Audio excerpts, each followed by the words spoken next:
Hello aspirants, welcome to study IQ. I am Shrimi Srivastava और आज के सेशन में हम देखेंगे कि ओरल एविडेंस का क्या मतलब है। ओरल एविडेंस आपका इंडियन एविडेंस एक्ट में कहाँ पे डिफाइंड है। ओरल एविडेंस आप जो है कब एडमिसिबल होता है और कब कहा जाता है कि ओरल एविडेंस जो है डायरेक्ट होना चाहिए, और हमारे इंडियन एविडेंस एक्ट में हेयरसे एविडेंसेस को क्यों एक्सक्लूड किया है, और ये सारी चीजें इन रिस्पेक्ट ऑफ ओरल एविडेंस आज के सेशन में हम डिस्कस करेंगे।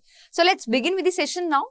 इस सेशन को स्टार्ट करने से पहले मैं बता दूं, स्टडी आईक्यू देता है स्टडी आईक्यू जुडिशरी कोर्स। इस कोर्स में हम कवर अप करते हैं आपके सारे major laws, minor laws, judgment writing की क्लास, एसे राइटिंग की क्लास, करंट अफेयर्स, वो बाकी सारी चीजें जो आपके एग्जामिनेशन के लिए बहुत जरूरी हैं। और अगर आपको हमारी इस पीपीटी की पीडीएफ फॉर्म चाहिए तो आप हमसे कनेक्ट हो सकते हैं इनमें से किसी भी सोशल मीडिया हैंडल से। So let's begin with the session now. Indian evidence act में एविडेंस का क्या मतलब है, ये मैं ऑलरेडी अपने एक वीडियो में बता चुकी हूँ। इस वीडियो का नाम है आपका मीनिंग ऑफ एविडेंस, और मैंने वहां पे क्लासिफिकेशन ऑफ एविडेंसेस भी बताए हैं। आज के सेशन में स्पेशली हम डिस्कस करेंगे कि आपका ओरल एविडेंस क्या होता है और कहां पे ये बात दे रखी है कि oral evidence must be direct, right. तो देखो, आप इंडियन एविडेंस एक्ट में एविडेंस वर्ड जो है डिफरेंट फ्रेजेस में यूज किया गया है। कैसे कैसे यूज किया गया है देखते हैं हम। जैसे आपका बेस्ट एविडेंस है, डायरेक्ट एविडेंस हो गया, आपका डॉक्यूमेंट्री एविडेंस हो गया, प्राइमरी एविडेंस हो गया, सेकेंडरी एविडेंस हो गया, सर्कमस्टेंशियल एविडेंसेस हो गए। तो ये सारी जगह हमने देखा है, हम सब ने सुना होगा कई बार कि इन सारी जगहों पे हम देखते हैं कि एविडेंस वर्ड यूज होता है। नाउ ये एविडेंस वर्ड जो है आपका सेक्शन 3 में डिफाइंड है इंडियन एविडेंस एक्ट के, और जहां पे बताया है कि ओरल एविडेंस क्या होता है और आपका डॉक्यूमेंट्री एविडेंस क्या होता है। वहां बताया कि कोई भी स्टेटमेंट जो कोर्ट परमिट करती है या कोर्ट रिक्वायर करती है, अपने सामने अलाउ करती है किसी विटनेस द्वारा आके बताने को, उसको हम क्या बोलते हैं, आपका ओरल एविडेंस बोलते हैं। कि कोई विटनेस आया कोर्ट में और उसने बयान दिए, उसको जिसने टेस्टिमनी दी अपनी, उस एविडेंस को हम क्या कह रहे हैं, आपका ओरल एविडेंस कह रहे हैं। नाउ दिस वर्ड ओरल, ये जो वर्ड आपका ओरल है, उससे भी हमें समझ में आ रहा है कि ओरल मतलब कोई ऐसी चीज जो आपने एक्सप्रेस करी है या आपने कुछ बोला है by your own mouth, right. तो उसको हम क्या कह रहे हैं, ओरल कह रहे हैं। तो यहाँ पे अगर आप कोई भी एविडेंस कोर्ट में देते हो और वो आप ओरली दे रहे हो, आप अपने माउथ से कोई कुछ चीज एक्सप्रेस कर रहे हो, उसको क्या बोलोगे आप, ओरल एविडेंस बोलोगे। Now in the case of Kalyan Kumar Gogoi versus Ashutosh Agnihotri and another, AIR 2011 honourable supreme court, इस केस में कोर्ट ने क्या हेल्ड किया, इस केस में कोर्ट ने बताया कि जो आपका वर्ड एविडेंस है ना, उसको हम कॉमन पैरालाइंस में भी यूज करते हैं। हम उसे कहाँ कहाँ यूज करते हैं, किस किस रेफरेंस में यूज करते हैं। पहला, एज इक्विवेलेंट टू रेलेवेंट। दूसरा, एज इक्विवेलेंट टू प्रूफ। यहाँ पे ये एविडेंस की बात हो रही है। The term evidence is being used as equivalent to relevant, equivalent to proof और equivalent to the materials on the basis of which court decide करती है आपकी कि कौन से फैक्ट को प्रूफ करना है और कौन से फैक्ट को डिसप्रूव करना है, राइट। तो as equivalent to the material on the basis of which the court comes to the conclusion about the existence and non existence of any relevant fact या any disputed fact, you can say, right. कि किसी fact पे अगर कोई dispute हो रहा है तो उसके रिस्पेक्ट में कोर्ट जो है कंक्लूजन में आती है इन एविडेंसेस द्वारा कि मतलब क्या डिस्ट्रीब्यूटेड फैक्ट कौन सा एग्जिस्ट करता है और कौन सा एग्जिस्ट नहीं करता है। क्लियर। तो इस केस में ऑनरेबल सुप्रीम कोर्ट ने बताया कि जो आपका एविडेंस वर्ड है ये कॉमन पैरालाइंस में यूज होता है in respect of material, in respect of आपका relevant, in respect of proof. इस तरीके से हम यूज करते हैं आपके टर्म एविडेंस को। नाउ ओरल और डॉक्यूमेंट्री फॉर्म ऑफ एविडेंसेस जो है ये एक मेन काइंड ऑफ एविडेंस है। एविडेंसेस के दो काइंड बताए सेक्शन 3 में ऑलरेडी, ओरल एविडेंसेस और डॉक्यूमेंट्री एविडेंसेस। तो ये आपकी मेन काइंड है, ये मेन क्लासिफिकेशन है एविडेंस की। कौन सी, एक ओरल एविडेंस और एक आपका documentary evidence. Now oral evidence include direct evidence and also substantive and corroborative evidence, whereas आपका documentary evidence only includes substantive evidence and corroborative evidences। अब इनके बारे में कहाँ दे रखा है सेक्शन, कौन से सेक्शन जो बात करते हैं आपके ओरल एविडेंस के और डॉक्यूमेंट्री एविडेंस के। तो सेक्शन 3 में पहले डिक्लेरेशन कर दी एविडेंस की, मतलब मैं बताया दो मेन काइंड होते हैं, एक ओरल और एक डॉक्यूमेंट्री।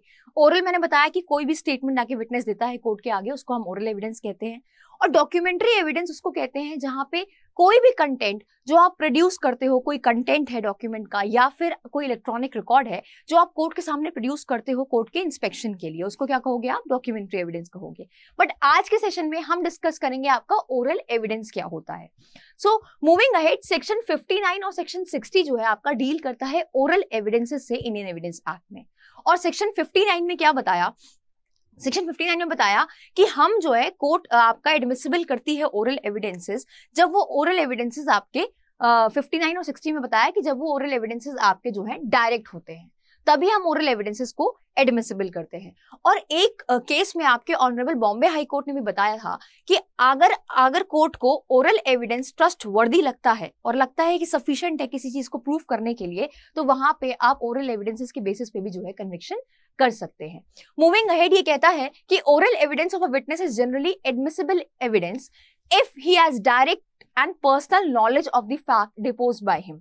अगर उसके पास डायरेक्ट नॉलेज है, जो विटनेस आके कोर्ट में बता रहा है, जो स्टेटमेंट दे रहा है विटनेस कोर्ट में आके, अगर उसके पास डायरेक्ट और पर्सनल नॉलेज है जिसके बारे में वो बता रहा है, तो आपका ओरल एविडेंसेस जो है कोर्ट ऑफ लॉ में एडमिट होता है, एडमिसिबल होता है, right. Where as in the case of documentary evidence, this act has classified document दो तरीके से। एक आपका पब्लिक डॉक्यूमेंट जो सेक्शन 74 में दे रखा है, और दूसरा दे रखा है सर्टिफाइड कॉपीज जो आपके section 77 of the Indian evidence act talks about it, right. तो डॉक्यूमेंट्री को उन्होंने दो क्लासिफिकेशन में किया है, एक आपका पब्लिक डॉक्यूमेंट हो गया और एक सर्टिफाइड कॉपीज हो गई जो 77 में दे रखी है इंडियन एविडेंस एक्ट के। तो ओरल एविडेंस के बारे में क्या बताया? ओरल एविडेंस के बारे में ये बताया कि सेक्शन 59 और सेक्शन 60 आपका डील करता है ओरल एविडेंसेस से। और अगर कोई पर्सन जो है ओरल एविडेंस दे रहा है, स्टेटमेंट दे रहा है कोर्ट के आगे, तो उसका स्टेटमेंट जो वो बना रहा है वो उसकी पर्सनल नॉलेज से देना चाहिए उसे, उसको खुद पता होना चाहिए, उसने खुद से या तो देखा हो, खुद से परसीव किया हो, ऐसी कोई नॉलेज जो वो कोर्ट में आके बता रहा है, तभी आपका ओरल एविडेंस जो है एडमिसिबल होता है before the court of law. तो इसीलिए क्या कहा कि आपका ओरल एविडेंस तभी एडमिसिबल होता है जब वो डायरेक्ट होता है और पर्सनल नॉलेज होती है उस पर्सन के पास जो वो एविडेंस दे रहा है कोर्ट के आगे। मूविंग अहेड, सेक्शन 59 अब स्पेशली क्या बात कर रहा है? ये कह रहा है proof of fact bye oral evidence. अगर आपको कोई फैक्ट प्रूफ करना है ओरल एविडेंस द्वारा, तो ये कहता है कि all the facts and circumstances may be proved by oral evidence by expressing और speaking except the content of the document और द इलेक्ट्रॉनिक रिकॉर्ड। तो इसमें क्या बात कही? बस इतनी क्लियर बात कही कि अगर आपको कोई फैक्ट को प्रूफ करना है ओरल एविडेंसेस द्वारा, तो आप वो है आके कोर्ट में स्टेटमेंट दे सकते हो, मतलब आप ओरली आके बता सकते हो कोर्ट में कि भाई क्या इंसिडेंट था, जिसपे टेस्टिमनी दे रहा है विटनेस आके, तो वो बताएगा। और वो बात वो तब बताएगा जब उसने वो तो खुद से देखी है, खुद से परसीव करी है, या फिर उसके पर्सनल नॉलेज से वो आके वो बात कह रहा है कोर्ट के आगे, तभी आपका ओरल एविडेंस एडमिसिबल होता है किसी फैक्ट को प्रूफ करने के लिए। नाउ ओरल एविडेंसेस से स्टेटमेंट जो विटनेस आके कोर्ट में देता है किसी चीज के बारे में, तो वो ओरली आके दे रहा है कोर्ट के आगे। अब यहाँ पे वो डॉक्यूमेंट के कंटेंट के बारे में एविडेंस नहीं दे सकता ओरली। कंटेंट ऑफ डॉक्यूमेंट और इलेक्ट्रॉनिक रिकॉर्ड को छोड़ के आप सारी चीजें प्रूफ कर सकते हैं, सारे फैक्ट, सारे सर्कमस्टांसेस प्रूफ कर सकते हैं, except the content of the document and the electronic record. Content of the document और इलेक्ट्रॉनिक रिकॉर्ड जो है वो डॉक्यूमेंट्री एविडेंस से ही प्रूव होंगे, वो आपके ओरल एविडेंसेस से प्रूफ नहीं हो सकते। तो उसका एक एक्सेप्शन क्या बनाया सेक्शन 59 में? ये बनाया कि आप सारे फैक्ट्स, सारे सर्कमस्टांसेस ओरल एविडेंस से प्रूफ कर सकते हो किसी फैक्ट को, किसी सर्कमस्टांसेस को, बट कंटेंट ऑफ डॉक्यूमेंट और इलेक्ट्रॉनिक रिकॉर्ड को आप प्रूव नहीं कर सकते आपके ओरल एविडेंस द्वारा। The content of document and electronic record cannot be proved by the oral evidence, और ये आपके oral evidence से प्रूव नहीं होंगे। बाकी सारी चीजें आप कोर्ट में oral evidence दे सकते हो, कोर्ट को लगता है कि हाँ भाई oral evidence ट्रस्टवर्दी है, तो क्रेडिबल है, तो कोर्ट जो है मान लेती है। अब यहाँ पे oral evidence के बारे में सबसे पहले डिक्लेरेशन सेक्शन 59 में ये बात करी गई कि सारे फैक्ट्स आप प्रूव कर सकते हो oral evidence से except the content of the document और इलेक्ट्रॉनिक रिकॉर्ड। नाउ सेक्शन 60 में क्या बताया? सेक्शन 60 बहुत इंपॉर्टेंट है और ये बताया कि oral evidence must be direct. अब यहां पे जो ये वर्ड मस्ट यूज किया है, ये बहुत इंपॉर्टेंट रोल प्ले करता है। यहां पे क्या कहा कि oral evidence must be direct. आप अगर किसी फैक्ट को प्रूफ करने जा रहे हो, तो वो फैक्ट जो आप प्रूफ कर रहे हो ओरल एविडेंस से, तो वो तभी कोर्ट एडमिसिबल करती है जब वो ओरल एविडेंस आपका डायरेक्ट होता है। मतलब कि अगर मान लो मैं कोर्ट में जा रही हूं ओरल एविडेंस देने in respect of some incident, अब वो जो है मेरे खुद से या तो पर्सनल नॉलेज हो मेरे को उस बारे में जिसके बारे में मैं एविडेंस देने जा रही हूँ, जिस भी चीज के रिस्पेक्ट में मैं एविडेंस देने जा रही हूँ उस रिस्पेक्ट में या तो मुझे कुछ पर्सनल नॉलेज हो, या फिर मैंने उस इंसिडेंट को खुद से देखा हो, खुद से सुना हो, या खुद से परसीव किया हो अपने सेंसेस से, तभी आपका ओरल एविडेंस कोर्ट में एडमिसिबल होता है जहां पे आप कोई फैक्ट को प्रूव करने जाते हो। क्योंकि सेक्शन 59 में क्या डिक्लेरेशन करी कि आप सारे फैक्ट्स और सारे सर्कमस्टांसेस ओरल एविडेंस से प्रूव कर सकते हो at the same time except the content of the document and electronic record. Now section 60 में क्या कह रहा है, वहां पे ही छूट दे दी कि आप फैक्ट प्रूफ कर सकते हो, सर्कमस्टांसेस प्रूफ कर सकते हो ओरल एविडेंसेस से। अब यहाँ पे अगर ये मैंडेट आपने फुलफिल नहीं किया, अगर आप जो है ओरल एविडेंस आपका डायरेक्ट नहीं है, तो कोर्ट आपके ओरल एविडेंस को एडमिसिबल नहीं करेगी कोर्ट में। इसीलिए ये डिक्लेरेशन आपकी सेक्शन 60 में बनाई कि भाई ओरल एविडेंस आपका डायरेक्ट होना चाहिए। और डायरेक्ट का क्या मतलब है, या तो आपने खुद से उस चीज को, इंसिडेंट को देखा हो, पर्सनली देखा हो, पर्सनल नॉलेज में हो आपके, पर्सनली आपने परसीव किया हो अपने सेंसेस से, या पर्सनल आपने सुना हो उस इंसिडेंट के बारे में पर्सनली खुद से ही, तो आप उस चीज का एविडेंस कोर्ट में दे सकते हो। सुनी सुनाई बात का आप एविडेंस नहीं दे सकते। इसी वजह से ये कहा गया कि हेयरसे एविडेंसेस या हेयरसे जो भी बात होती है वो कोर्ट में आपके एडमिसिबल नहीं होती है।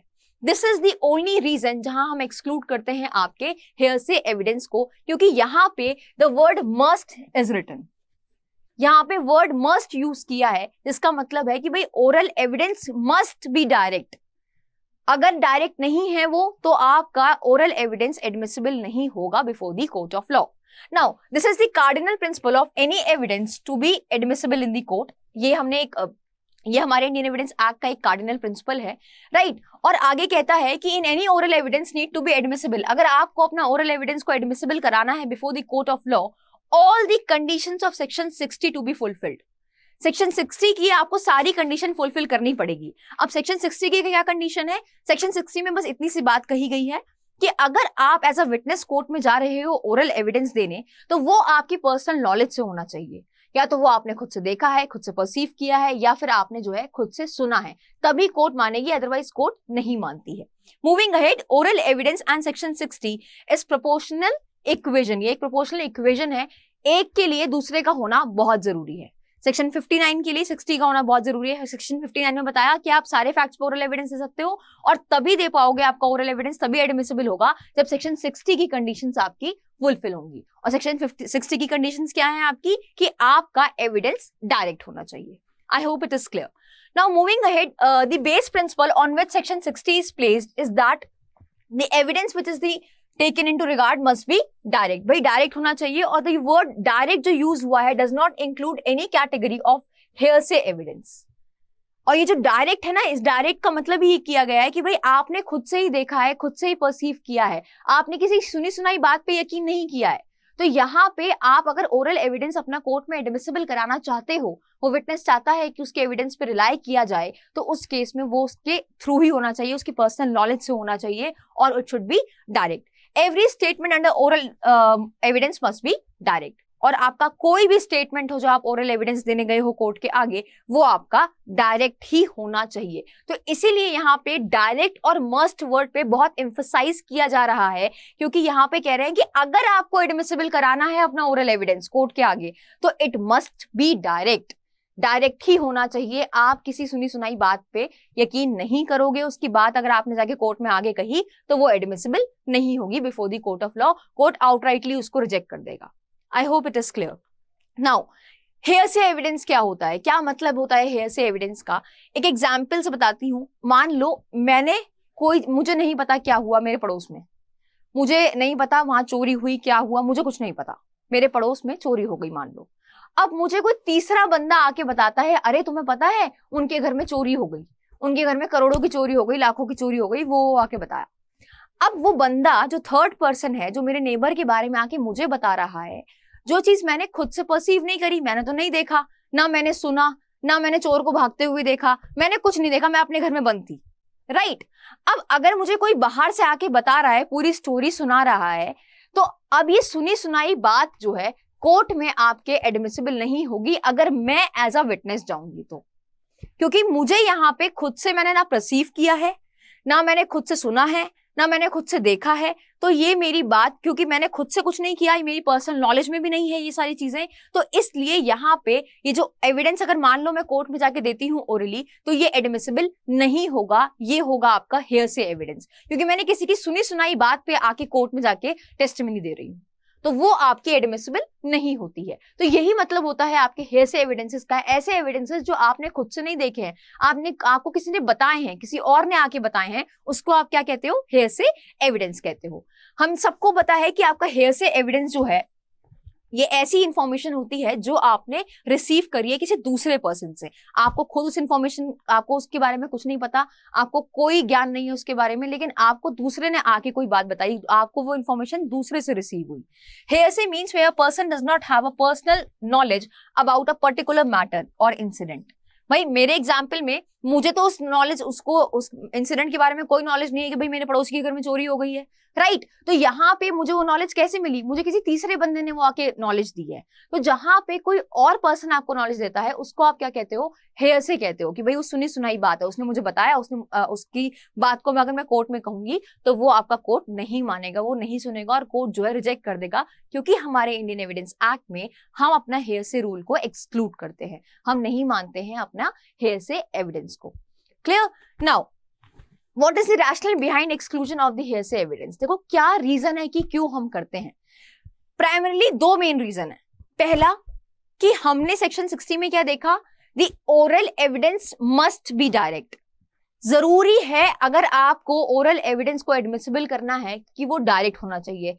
इस वजह से हम हेयरसे एविडेंस को हटा देते हैं, साइड में कर देते हैं, भाई हम नहीं मानेंगे आपके हेयरसे एविडेंस को, कोर्ट कहती है, राइट। और दूसरा कि क्या ट्रस्टवर्दीनेस है, क्या क्रेडिबिलिटी है उस पर्सन की जिसने आपको वो इंफॉर्मेशन दी। कोई क्रेडिबिलिटी नहीं है, आप रिलायबल नहीं हो सकते उसकी बात पे, क्योंकि उसने आपको बात बताई, कोई जरूरी तो नहीं कि उसने सही ही बताई हो।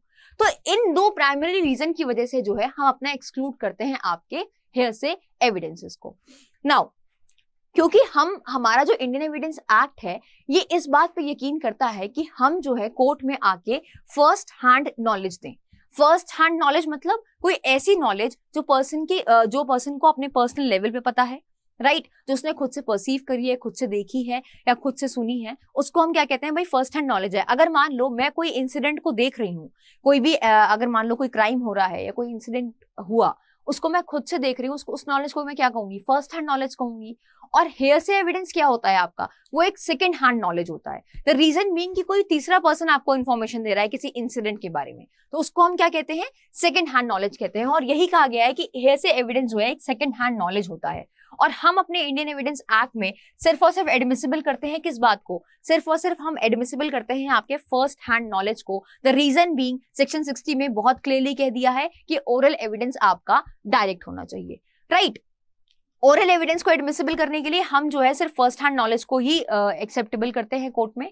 It also includes that what is directly seen, heard और perceived by senses. As I have told you कि कोई ऐसी चीज जो आपने खुद से देखी है, खुद से परसीव करी है या खुद से आपने सुनी है, उसी बात को हम क्या कह रहे हैं, भाई फर्स्ट हैंड नॉलेज है, मैंने खुद से ही देखा है और मैंने खुद से वो इंसिडेंट देखा है, इसलिए मैं कोर्ट में जाके खुद से ओरल एविडेंस दे रही हूँ उस बात का जो चीज मैंने खुद से देखी है।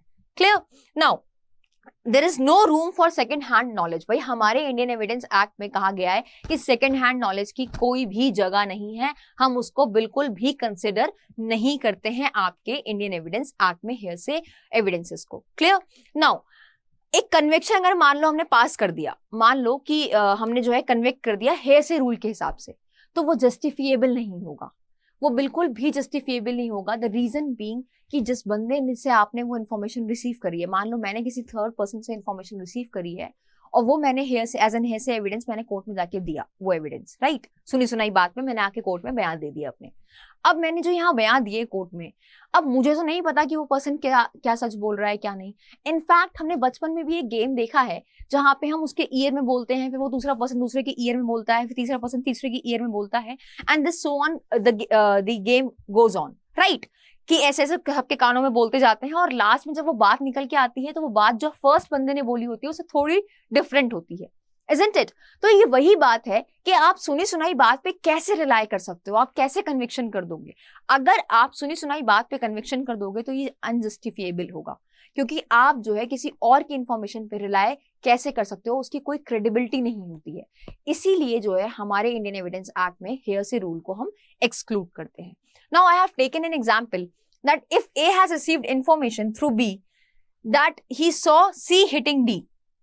अब ए को इंफॉर्मेशन मिली है, अब ए को नहीं पता कि सी ने डी को मारा है या नहीं मारा है, राइट? लेकिन ए को इंफॉर्मेशन कहां से मिली है? बी से मिली है।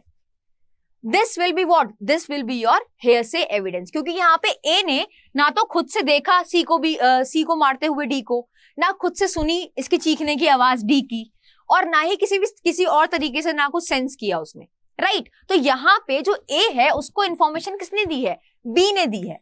तो ये बी की इंफॉर्मेशन कितनी सच है ये तो नो वन नोज ना, हो सकता है झूठ बोल रहा हो, तो इसकी क्रेडिबिलिटी क्या है? इसीलिए कोर्ट कहती है कि सुनी सुनाई बात पे हम जो है यकीन नहीं करेंगे, हम सुनी सुनाई बात का एविडेंस नहीं मानेंगे अपने कोर्ट के आगे। Clear? Now for this reason hearsay evidence has been excluded from the oral evidence. इसी वजह से आपका हेयरसे एविडेंस को एक्सक्लूड किया गया है ओरल एविडेंसेस से। क्लियर? क्योंकि the reason, the rational behind it was कि आप कैसे, कितनी क्रेडिबल है वो इंफॉर्मेशन, ये तो नहीं पता, आप उस पर कैसे रिलाई कर सकते हो सुनी सुनाई बात पे, इसी वजह से हम जो है एक्सक्लूड करते हैं। बट हेयरसे रूल के, हेयरसे एविडेंसेस के कुछ एक्सेप्शंस भी हैं आपके, जहां पे विटनेस आ नहीं सकता कोर्ट के आगे, मान लो, या फिर कोई पर्सन डेड हो गया है, मिल नहीं रहा है, या फिर क्या कहते हैं उसको लाना मुश्किल है, बहुत कोर्ट के बहुत एक्सपेंसेस आएंगे अगर हम कोर्ट उसको लाएंगे तो इन सारे केसेस में, रेजिस्टाई में, एडमिशन में, कन्फेशन में, हम जो है ये जो है आपके हेयरसे के एक्सेप्शंस हैं जहां पे हम अलाउ करते हैं आपका हेयरसे एविडेंसेस को। तो कौन से कुछ ही एक्सेप्शंस हैं, बट जनरल प्रिंसिपल क्या है कि हम हेयरसे रूल को आउटराइटली रिजेक्ट करते हैं, हम नहीं मानते हैं हेयरसे रूल के एविडेंसेस को। But there are few exceptions. Section 33 हो गया आपका ये रेजिस्टे हो गया, res gestae is an exception of hearsay rule और hearsay evidence you can say. At the same time admissions और कन्फेशंस हो गए। तो ये कुछ एक्सेप्शंस हैं आपके हेयरसे एविडेंसेस के। Otherwise as a general rule हम हेयरसे एविडेंसेस को नहीं एक्सेप्ट करते हैं before the court of law, right? So we have learned it कि भाई क्या है ओरल एविडेंस, कहां पे डिफाइंड है और क्या बात कन्वे करता है। तो बहुत एक क्रक्स, एक जस्ट क्या है इसका कि ओरल एविडेंस आप सारे फैक्ट्स पे दे सकते हो, सारे सर्कमस्टांसेस पे दे सकते हो, और वो ओरल एविडेंस जो आप दे रहे हो दैट मस्ट बी डायरेक्ट। आप सारे फैक्ट्स, सारे सर्कमस्टांसेस पे ओरल एविडेंस दे सकते हो except the content of the document and the electronic record. Content of document को छोड़कर और इलेक्ट्रॉनिक रिकॉर्ड को छोड़ के आप सारी चीजों पे ओरल एविडेंस दे सकते हो। ये दे रखा है आपका सेक्शन 59 में, और सेक्शन 60 में बताया कि ओरल एविडेंस आपका जो है डायरेक्ट होना चाहिए। और यहां बताया कि अगर आप एडमिसिबल कराना चाहते हो अपना oral evidence before the court of law, तो वो जो है आपको सेक्शन 60 की सारी कंडीशन फुलफिल करनी ही पड़ेंगी, क्योंकि सेक्शन 59 में एक डिक्लेरेशन करी है कि भाई हम सारे फैक्ट्स और सर्कमस्टांसेस पे ओरल एविडेंस दे सकते हैं, कंटेंट ऑफ डॉक्यूमेंट और आपके इलेक्ट्रॉनिक रिकॉर्ड को छोड़ के। उसके बाद तुरंत सेक्शन 60 में बहुत क्लियर कह दिया कि आपका वो ओरल एविडेंस उन फैक्ट्स और सर्कमस्टांसेस पे तभी एडमिसिबल होगा before the court of law जब आप सेक्शन 60 की सारी कंडीशंस को फुलफिल करोगे। And we have seen also कि भाई आपका हेयरसे रूल को, हेयरसे एविडेंस को हम जो है अपने कोर्ट में नहीं मानते हैं, हम एक्सक्लूड करते हैं, क्योंकि उसकी रिलायबिलिटी, उसकी क्रेडिबिलिटी का कुछ पता नहीं होता। इस वजह से हम कहते हैं कि सुनी सुनाई बात पे हम यकीन नहीं करेंगे जब तक हम उसे खुद से देख नहीं लेते, खुद से सुन नहीं लेते, या खुद से परसीव नहीं कर लेते अपने सेंसेस से। So this was all about today's session. I hope it was fruitful to you. Thank you so much for watching.